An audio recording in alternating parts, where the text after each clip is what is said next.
स्वाध्यायः परमः। Doctor Baba Saheb Ambedkar open university.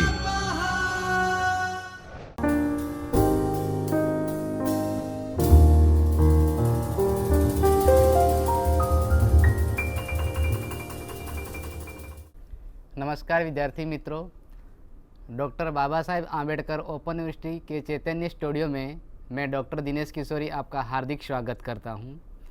विद्यार्थी मित्रों, आज हम मुख्य हिंदी तथा गौण हिंदी को पढ़ने वाले हैं। ये पढ़ने से पहले हम कौन सा प्रश्न पत्र पढ़ने वाले हैं, क्या पढ़ने वाले हैं, ये भी थोड़ी हमें जानकारी प्राप्त कर लेंगे।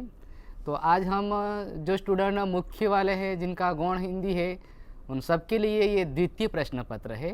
तो द्वितीय प्रश्न पत्र में हम पढ़ने वाले हैं नागार्जुन को। नागार्जुन हिंदी साहित्य के एक श्रेष्ठ कवि हैं।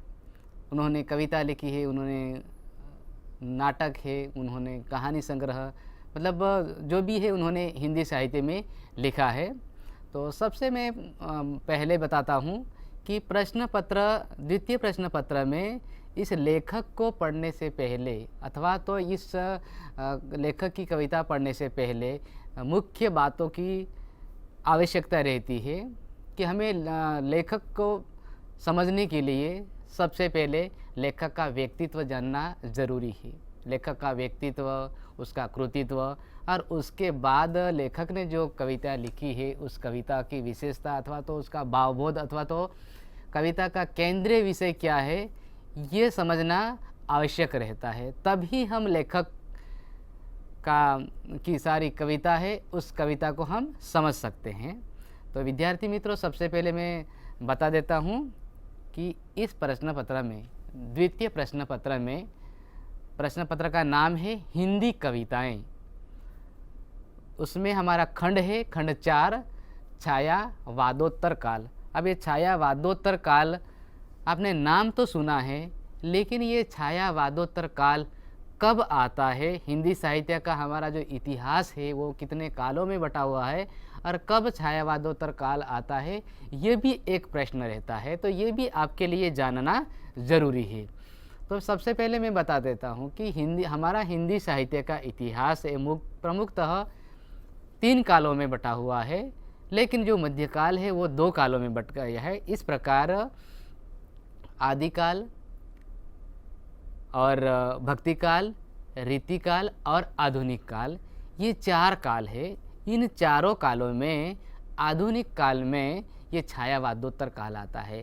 जैसे कि आधुनिक काल में आपने पढ़ा भी होगा, अगर नहीं पढ़ा है तो भी कोई बात नहीं। आधुनिक काल में सबसे पहले भारतेंदु युग है, द्विवेदी युग है, छायावाद है, और छायावाद के बाद छायावादोत्तर काल आते हैं। उन सब में, भारतेंदु युग में, द्विवेदी युग में, छायावाद में, छायावादोत्तर काल में, सब में अलग अलग कवि है और उन्होंने अपनी अलग अलग कविताएं लिखी है। तो ये आपने समझ लिया कि छायावादोत्तर कब आता है, कौन से काल में आता है। तो आधुनिक काल में आता है, और वो छायावाद के बाद का जो काल है उसको हम छायावादोत्तर काल कहते हैं।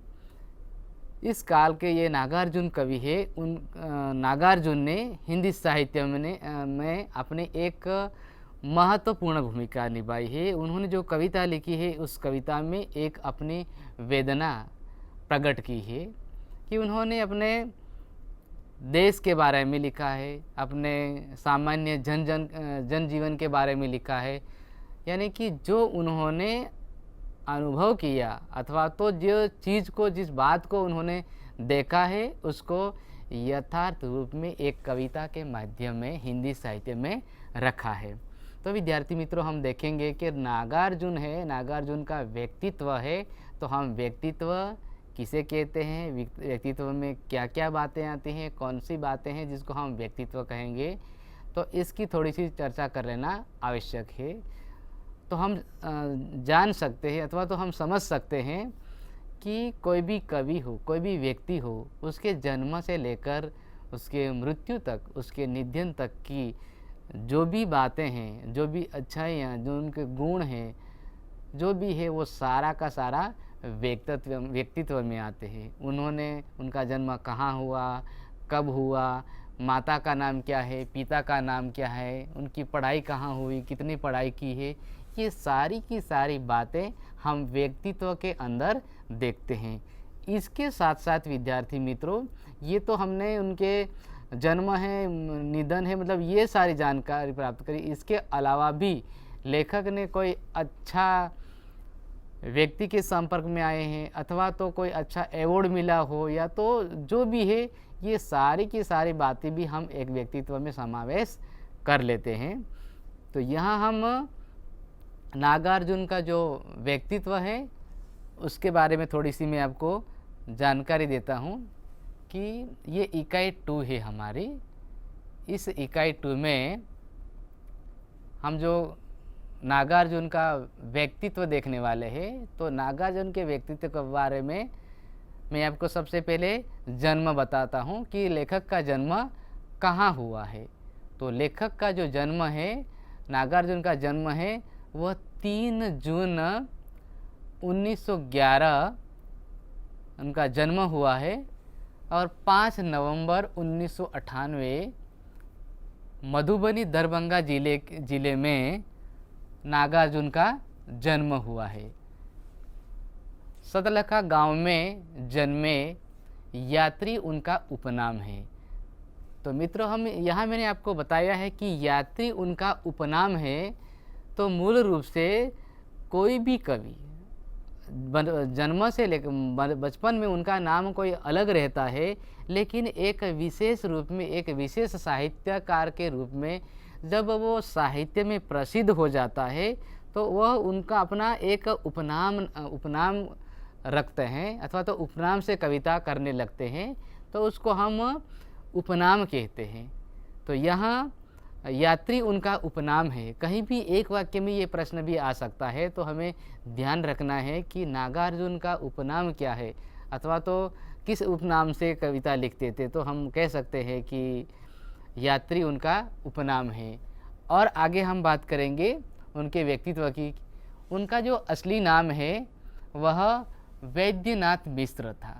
उनका जो वास्तविक नाम है वह वैद्यनाथ मिश्र था, लेकिन उपनाम उनका यात्री उपनाम था। तो ये दोनों चीज़ हमें नागार्जुन के संदर्भ में जब बात की जाती है तो दोनों चीज़ हमें ध्यान में रखना आवश्यक है कि उपनाम क्या है और उसका असली नाम क्या है। कई बार पूछा जाता है कि उनका उपनाम लिखिए, तब हमें उपनाम लिखना चाहिए अथवा तो उपनाम क्या है वह जानकारी हमारे पास होनी चाहिए। और कई बार प्रश्न ये भी पूछा जाता है कि नागार्जुन का असली नाम क्या है। तो असली नाम और उपनाम दोनों में अंतर है। वैद्यनाथ मिश्र उनका असली नाम है। अब मित्र मैं उनको बताता हूँ कि उनके पिता का नाम क्या है। कि उनका पिताश्री है गोकुल मिश्र तरुणी गांव के एक किसान थे और खेती के अलावा पुरोहितों आदि के सिलसिले में आसपास के इलाका में जाते थे और वहाँ आया जाया भी करते थे। उनकी जो आरंभिक शिक्षा तरौनी के स्थानीय संस्कृत विद्यालय से प्रारंभ हुई और फिर उच्च शिक्षा प्राप्ति के लिए वाराणसी और कलकत्ता में अध्ययन करते रहे। ये उनकी जो प्रारंभिक शिक्षा है। कोई भी लेखक या तो कोई भी कवि है, उनकी जो प्रारंभिक शिक्षा और प्रारंभिक शिक्षा खत्म हो जाने के बाद उनको उच्च शिक्षण के लिए वह गांव में नहीं है, इसीलिए कहीं शहर में जाना पड़ता है। तो लेखक ने प्रारंभिक शिक्षा ग्रहण की और प्रारंभिक शिक्षा ग्रहण करने के बाद वाराणसी नामक जो शहर है उस शहर में और कलकत्ता में जाकर वो अध्ययन करते हैं। तो ये सारी की सारी चीज़ें हम व्यक्तित्व के अंतर्गत देख सकते हैं। और स्वाभाविक है कि एक कवि है, इसीलिए उनका जो स्वभाव है वह धूमकर प्रकार का भी रहा है। उनको ज़्यादा घूमना भी पसंद था, इसीलिए उनके जो व्यक्तित्व में यह मुद्दा भी हम ले सकते हैं कि सिर्फ नागार्जुन के व्यक्तित्व में नहीं, कोई अन्य कवि के व्यक्तित्व में ये सारी चीज़ें हम देख सकते हैं। उनका जो व्यक्तित्व है वह आरंभ से लेकर अंत तक और उनका कृतित्व, ये दोनों चीज़ कोई भी चाहे कवि हो भले वो नागार्जुन हो या निराला हो या जयशंकर प्रसाद हो या तो हमारे हिंदी साहित्य के कोई भी कवि हो, कोई भी कवि के जीवन का परिचय जानना आवश्यक है और ये जानना ज़रूरी भी है, तभी हम आगे पढ़ सकते हैं। अथवा तो फिर लेखक का परिचय कोई भी बड़ा प्रश्न पूछा जाए तो उसमें हम दे सकते हैं। तो व्यक्तित्व के बारे में बात करते हुए आगे मैं थोड़ा सा बताता हूँ कि ये धुम्मकड़ प्रवृत्ति के कारण 1930 से लेकर 1940 तक अधिकतर समय नागार्जुन ने विदेश की यात्राएं की। अब नागार्जुन ने सिर्फ हिंदी साहित्य लिखा, अपने घर पर ही लिखा, अपने गांव में रहे, अपने ही शहर में रहे, ऐसा नहीं है। नागार्जुन ने ये अपनी शिक्षाएं प्राप्त करते करते विदेश की यात्राएं भी की और विदेश की यात्राओं का भी थोड़ी सी जानकारी उनके कविताओं में आ जाती है। और विदेशी यात्रा करने के बाद ही लेखक में अपने आप ये कविता लिखने की अभिव्यक्ति, कविता लिखने का तरीका उन्होंने प्राप्त किया और जो जो उन्होंने देखा है वह सारा का सारा ज्ञान अपने कविता में एक यथार्थ रूप में एक अनुभूति के आधार पर अभिव्यक्त किया है। इसीलिए हम नागार्जुन की कविता को बहुत गंभीरता से समझ सकते हैं और गंभीरता से हमारे पास उसकी जानकारी भी आवश्यक है। नागार्जुन एक ऐसे कवि है, उन्होंने अपने देश के बारे में, अपने देश की गरीबी के बारे में अथवा तो कोई भी आर्थिक परिस्थिति के बारे में बहुत अच्छी तरह से अनुभव किया है और वही अनुभव अपनी कविता में उन्होंने हमारे सामने रखा है।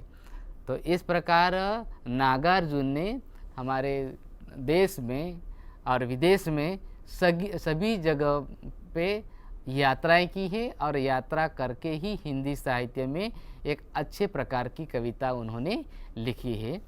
आगे मैं उनको बताता हूँ।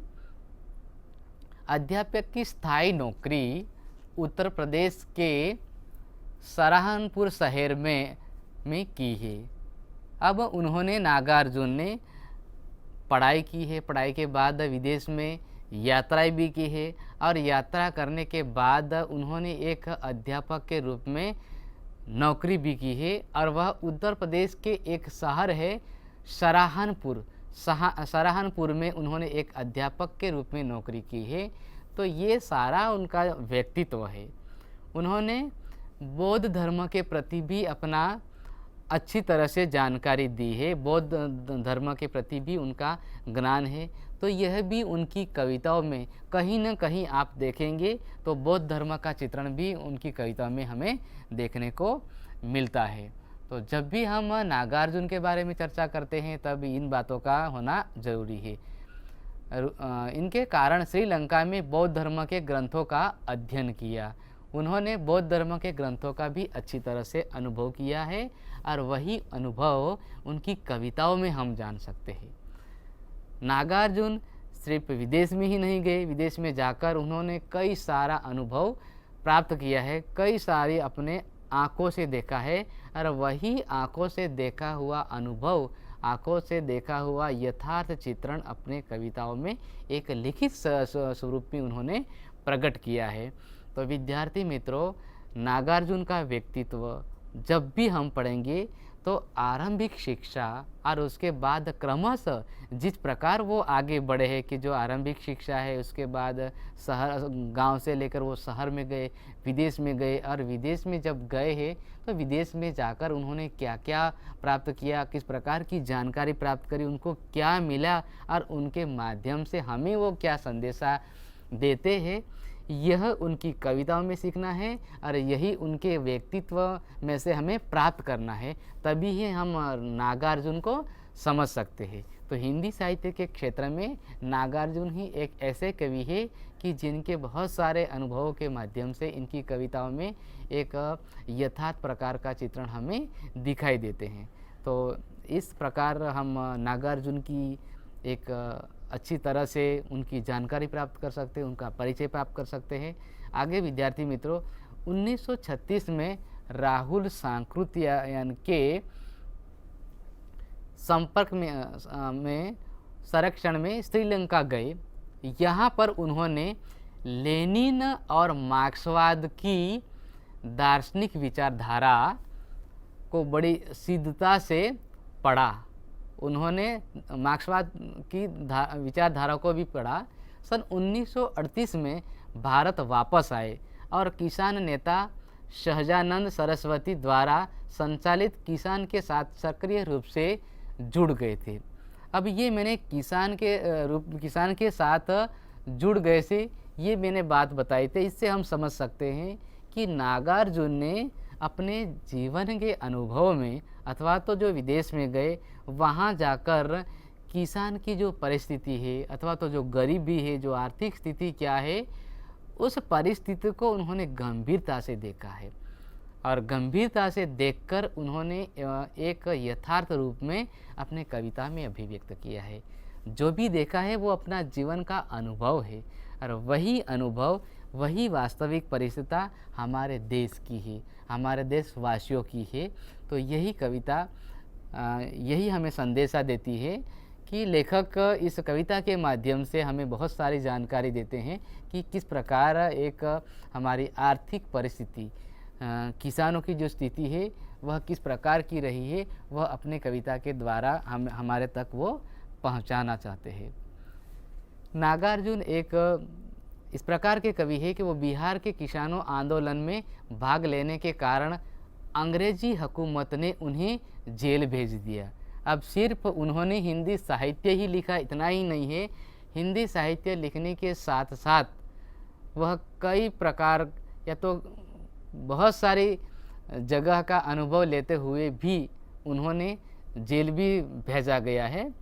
तो ये भी उनके व्यक्तित्व में एक महत्वपूर्ण जानकारी है कि सिर्फ लेखक ने पढ़ाई की अथवा तो कविता लिखी अथवा तो सिर्फ विदेश की यात्रा ही करते रहें इतना ही नहीं है, लेकिन कई बार उन किसानों के पक्ष में अपना योगदान देने के लिए जब जाते हैं तब कई बार अंग्रेजी हुकूमत ने उन्हें जेल भी भेज दिया है। तो उनके व्यक्तित्व में ये जेल की जानकारी भी आती है और जेल जाना यह उनके लिए एक संघर्षपूर्ण जीवन भी रहा है। तो जब भी हम नागार्जुन का व्यक्तित्व पढ़ते हैं तो इस प्रकार का संघर्ष हम स्वयं लेखक का अनुभव है, इसीलिए यह एक वास्तविक परिस्थिति, एक वास्तविक जानकारी के रूप में प्राप्त कर सकते हैं।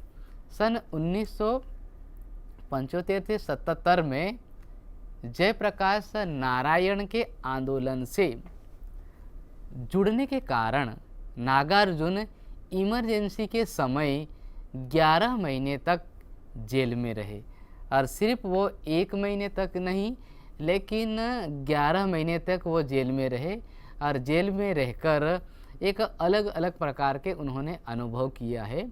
तो यह सभी बातें लेखक के जीवन के आरंभ से लेकर अंत तक, निधन तक, ये सारी की सारी जानकारी हम व्यक्तित्व के अंतर्गत लेते हैं। जब भी हम लेखक के बारे में विचार करते हैं कि लेखक का व्यक्तित्व क्या है अथवा तो व्यक्तित्व किसे कहते हैं, तो हम बता सकते हैं कि उनका जन्म है, उसके माता पिता का नाम है, उनके बहन का नाम है, उनके भाई का नाम, ये सारी की सारी जानकारी ये व्यक्तित्व में आती है। तो ये भी एक महत्वपूर्ण मुद्दा है कि उनके लिए जेल जाना, और वो 1 महीने के लिए नहीं 11 महीने के लिए जेल में रहते हैं और 11 महीने जेल में रहकर भी उन्होंने 11 महीने में क्या क्या अनुभव किया है वह भी उनके व्यक्तित्व में आता है। तो जब भी प्रश्न बड़ा पूछा जाए कि नागार्जुन का व्यक्तित्व और कृतित्व अपने शब्दों में लिखिए, तब मित्रों हमें कोई बिल्कुल चिंता की बात नहीं है, हम आराम से उसको अभिव्यक्त कर सकते हैं कि जन्म से लेकर उनके निधन तक, उनके मृत्यु तक जो भी उनके साथ हुआ है, भले अच्छा हुआ है या खराब हुआ है, या तो जो विदेश में गए हैं या तो जो उन्होंने जिस प्रकार का भी अनुभव किया है, वह अपने लेखनी में जो भी उन्होंने लिखा है वह सभी बातें एक मौलिक ढंग से हम हमारे प्रश्न में लिख सकते हैं। अपनी समझ में जो भी आया है वह हम लिख सकते, तो इसको हम व्यक्तित्व कहेंगे। कभी भी हम व्यक्तित्व के बारे में अथवा तो उनके परिचय में के लेखक का परिचय दीजिए, तब भी हम आराम से ये बातें लिख सकते हैं। जबकि उनका जन्म के बारे में अथवा तो उन्होंने जो भी अनुभव किया है, जो भी विदेश यात्राएं की है, वो आराम से अच्छी तरह से हमने अच्छे ढंग से अगर लेखक ने हमने समझ लिया है, तो लेखक का व्यक्तित्व देने में हमें बिल्कुल कोई आपत्ति, बिल्कुल कोई दिक्कत नहीं आ सकती। आगे हम लेखक के व्यक्तित्व के बारे में चर्चा करते हैं थोड़ा सा, कि लेखक का जब निधन हो जाता है अथवा तो उसकी मृत्यु हो जाती है, तब तक की सारी बातें इस मुद्दे में हमें कर लेना आवश्यक है कि लेखक का व्यक्तित्व तो आरंभ से लेकर अंत तक, यानी कि अगर लेखक जिंदा है तो वहाँ तक हम बात करते हैं, अथवा तो लेखक की मृत्यु हो गई है, उसका निधन हो गया है, तो वहाँ तक हम उसका व्यक्तित्व लिख सकते हैं अथवा तो अभिव्यक्त कर सकते हैं। तो ये हुआ उनका, नागार्जुन का व्यक्तित्व।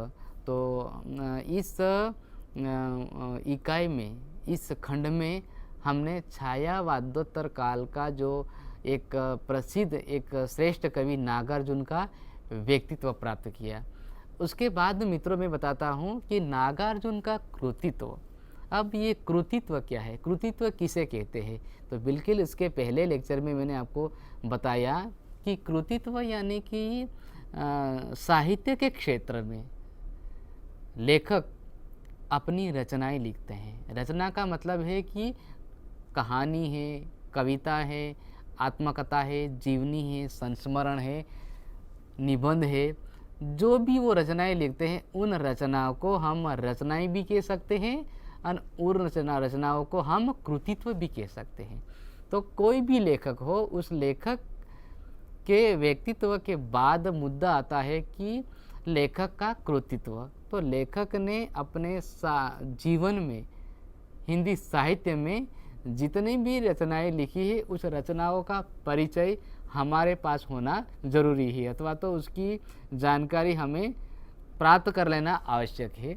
तो नागार्जुन ने हिंदी साहित्य में जो रचनाएं लिखी है, उन रचनाओं का मैं संक्षिप्त में आपको उसका नाम बता देता हूँ, क्योंकि ये कविता पढ़ने से पहले लेखक द्वारा जो लिखी गई कविता है, उन कविताओं में भी लेखक बहुत अच्छी तरह से अपना संदेशा देता है और उनकी जो कविताएं हैं वो एक दूसरे से मिलती जुलती है। तो कहाँ लेखक ने कौन सी कविता में क्या कहा है, तो जब हम वो लेखक का कृतित्व में जो मुख्य जो कृतियाँ हैं, उन कृतियों की जानकारी अगर हमारे पास है अथवा तो उस कृतियों के हम जानते हैं, तो बिल्कुल हम आराम से अच्छी तरह से, अच्छे ढंग से उन कविताओं को समझ भी सकते हैं और उनकी जानकारी दे भी सकते हैं। एक हिंदी साहित्य का विद्यार्थी होने के नाते ये जानकारी हमारे पास होनी अनिवार्य है। तो मुद्दा हमारा है नागार्जुन का कृतित्व। तो मित्रों में कृतित्व के बारे में बताता हूँ। तो सबसे पहले नागार्जुन ने कौन सी भाषा में लिखा है? सिर्फ उन्होंने हिंदी साहित्य में लिखा है ऐसा ज़रूरी नहीं है। एक लेखक के लिए अलग अलग भाषा का ज्ञान होना अनिवार्य है। तो लेखक ने हिंदी साहित्य के क्षेत्र में मैथिली और मैथिली के बाद संस्कृत और हिंदी में काव्य रचनाएं की। इसके अलावा ये रचनाएं की, लेकिन इसके अलावा उन्होंने उपन्यास, कहानी, निबंध भी लिखे और कुछ अनुवाद भी किए। जैसे कि मैंने आपको बताया कि लेखक ने उपन्यास भी लिखे हैं, उन्होंने कहानी भी लिखे हैं, उन्होंने निबंध भी लिखे हैं। ये अलग अलग प्रकार की हमारी विधा है। तो इन सभी विधाओं में लेखक ने अपनी एक महत्वपूर्ण भूमिका निभाई है और महत्वपूर्ण ढंग से अपने इन विधाओं में उन्होंने काम किया है। तो कहानी संग्रह भी उनका है, उनका निबंध भी है और उनके द्वारा लिखित उपन्यास भी है। तो इसके अलावा भी लेखक ने अनुवाद भी किया है, कोई रचना का उन्होंने अनुवाद भी किया है। तो ये भी उनके कृतित्व में हम ले सकते हैं अथवा तो कृतित्व के बारे में हम जान सकते हैं। उनके द्वारा लिखित जो रचनाएं हैं, उनकी प्रकाशित काव्य रचना का मैं थोड़ा सा आपको शॉर्ट में नाम बता देता हूँ कि हिंदी काव्य रचनाएं तो हिंदी काव्य रचनाओं में उन्होंने लिखा है शपथ, फिर उन्होंने लिखा है चना जोर गरम, फिर लिखा है युग धारा, खून और शोले, प्रेत का बयान, सतरंगी पंखों वाली, प्यासी पथराई आंखें, ये सब उन्होंने लिखा है। और इसके बाद मित्रों मैं बताता हूँ कि हमारी जो मुख्य महत्वपूर्ण कविता है कि खुरदरे पैर, इस कविता में लेखक ने एक मजदूर परिवार की बात की है और उसमें आर्थिक परिस्थिति भी केंद्र में रखी है कि किस प्रकार एक खुरदरे पैर के माध्यम से एक किसानों को किस प्रकार एक संघर्ष का सामना करना पड़ता है, ये बात इस कविता में उन्होंने लिखी है। इसके बाद लेखक ने इस कविता में एक महत्वपूर्ण ये बात की है कि खुरदरे पैर कविता में लेखक अपना एक योगदान देते हैं कि किस प्रकार एक जो मजदूर है, जो किसान है, मेहनत करते हैं, तब किस प्रकार की बात हमारे सामने प्रकट करते हैं, यह भी इनकी कविता में मिलता है। खुरदरे पैर एक इस प्रकार की कविता है कि इस कविता के संदेशा द्वारा हमें एक नवीन प्रकार का संदेशा प्राप्त करते हैं कि लेखक इस कविता के द्वारा हमें अपने जीवन के अनुभव हमारे सामने रखते हैं कि किस प्रकार खुरदरे पैर, जो पैर की जो विवाहियाँ हैं उसकी लेखक ने बात की है। तो इस कविता में यह ज़रूरी है कि उनके अनुभव है, वह अनुभव एक हमारे जीवन में एक महत्वपूर्ण परिवर्तन ला सकते हैं। उनके द्वारा हम एक प्रेरणा प्राप्त कर सकते हैं कि किस प्रकार एक खुरदरे पैर जो कविता है उसके माध्यम से हमें हमारे जीवन में एक नया अनुभव कर सकते हैं। तो खुरदरे पैर कविता एक किसान से जुड़ी हुई, एक मजदूर से जुड़ी हुई, किस प्रकार अपने पैर की जो विवाहियाँ हैं उसमें क्या लेखक ने केंद्र में रखकर जो प्रस्तुत किया है, यही इस कविता का संदेश है और यही इस कविता के माध्यम से हमें जानकारी प्राप्त कर लेना है। तो विद्यार्थी मित्रों, खुरदरे पैर कविता है, यह एक वास्तविक जीवन के साथ जुड़ी है और एक महत्वपूर्ण कविता है। इस कविता को आप थोड़ा सा पढ़ेंगे, उसका केंद्र विचार है, उनका भावबोध है, ये थोड़ा सा पढ़ने के बाद और ये मैंने जो आपको बताया है वो समझने के बाद आप आराम से समझ सकते हैं। धन्यवाद विद्यार्थी मित्रों।